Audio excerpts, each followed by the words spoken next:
Hello guys, welcome back to my channel, Jimboots TV. At ngayon ay mag-grocery tayo. Okay, na mga pagkain natin, good for a week. So, stay tuned in sa channel natin para marami kayong matutunan dito sa bansang Croatia.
Okay guys, tapos na tayo mag-grocery.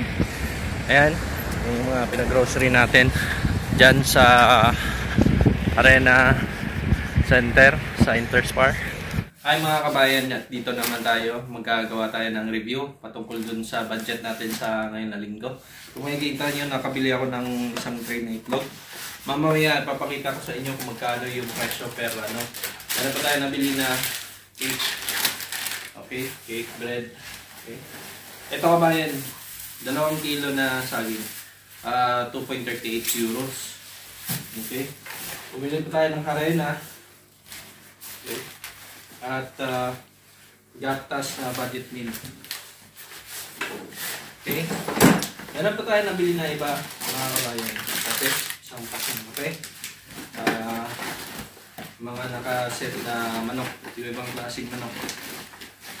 Okay, meron tayong chicken neck. Ayan. Ayan. At ito kabayan, baboy. Okay, pork chop. 2 kilo kabayan, 8.52 euro. So, yung 1 kilo nito, 3.89. At ito ay 2.20. Okay, kilograms. At patatas, ayan, konti lang. So, itong patatas na to is 0.78 euros. At mga panggamit na din, panghugas sa plato. Ayan.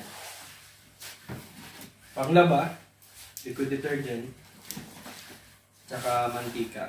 Very important. So, ito lang yung mga usual na mga necessity na binibili natin sa grocery. Bukod sa iba, mga bigas, kasi meron pa tayong stock na bigas.